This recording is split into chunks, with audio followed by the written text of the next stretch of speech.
Today I'll be doing more of an informative review than actually field testing a product. And the item that I want to show to you today is made by CAA Tactical out of Israel. Their tagline is that they make superior advanced arms accessories, and some of you may be familiar with their products. If you're not, you should check them out. They do make some amazing items for military units, enforcement officers, and individuals all across the world. Now, what is this specific product? It is called the Roni. I've also heard it pronounced Roni. I think Roni sounds better, and I'm not exactly sure how CAA Tactical pronounces it. That would be a worthwhile question for them. But what does the Roni do? It is a very simple platform for taking a pistol and converting it into a carbine. This particular Roni is the Generation 2. I'll go ahead and tell you some of the differences between the Gen 2 and the Gen 1, although I've never held a Gen 2 or a Gen 1.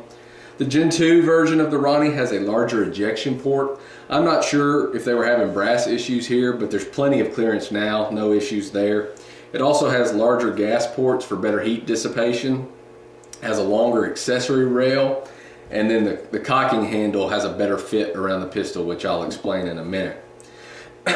When these first came out in 2009 or 2010, they were available in FDE, OD green, and black. I believe now you can get them in multicam patterns as well.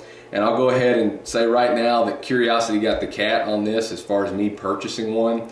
I really just wanted to see how effective it was, how it functioned, and if it did what they claimed it did.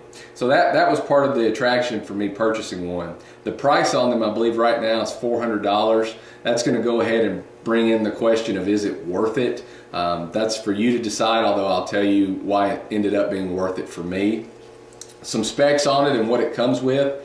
Without a pistol in it, it weighs 3.1 pounds. It's not very heavy. It has an overall length of 18.5 inches with the buttstock collapsed. If you extend it fully, it's at 22 inches. Comes with an extra magazine holder on the buttstock. Has a forward grip, an accessory rail on top, 2 accessory rails in the front, and then they also make their own backup sights, although I had some Imbus laying around I threw on here. They make a brass catching bag that can attach onto the unit. And it's actually built, or it's actually made of a reinforced polymer. The actual body is very solid. That was one of my concerns. And this polymer that they use is solid as a rock, to be honest with you. The other components are made out of a high-grade aircraft aluminum, for example, the rails. And it's pretty neat little product. I'll go ahead and show you how it works or how you put it together. In order for it to go together, you have to open the buttstock all the way.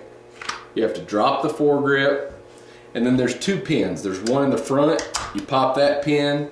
There's one in the rear, you pop that pin. Those pieces will slide out, and then the polymer shell opens up. If you look inside, there's a complex pattern. I think that's just engineering's way of making the polymer or the shell more rigid and more solid, and there's definitely no flimsiness or flex to it. In order to put the pistol in the unit, you have to take the cocking handle that it comes with, and the way that works, depending what version of the Roni you've purchased, the cocking handle will match the grooves on your slide. In my case, the Glock 17, the grooves will match ridges on the cocking handle. That slides down, and that's one of the tighter benefits of the Gen 2 cocking handle. There is no wiggle or play. It is very solid on the pistol itself. You then just drop that into the polymer shell, close the shell, slide the components back, push the pins, and there is your stable carbine platform. Now I say stable carbine platform, that's some of the ads or the wording that they use as the benefits for the Roni. They say you get better stability, you get increased range, faster aiming capabilities, and overall better accuracy. Without showing you some of the range footage, which hopefully I'll do sometime, I'll go ahead and tell you that it does all of those.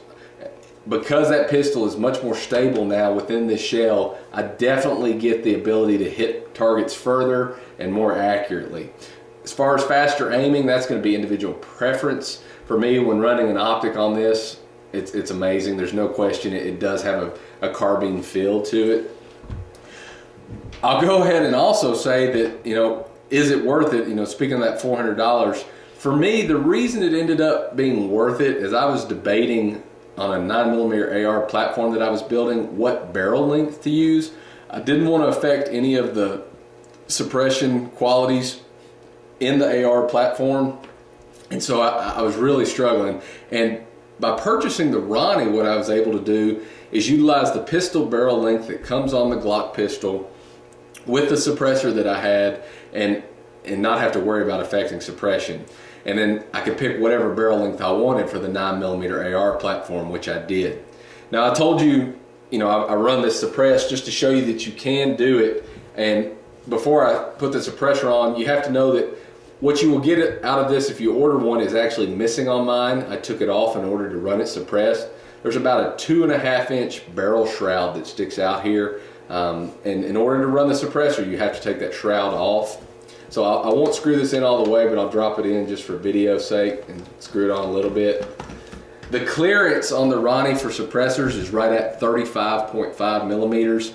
That converts right at 1.4 inches. A lot of pistol cans will fit under 1.4 inches. I'm running the Octane 9 HD, which I believe is 1.33 inch diameter. So there's plenty of clearance when shooting this, no issues there.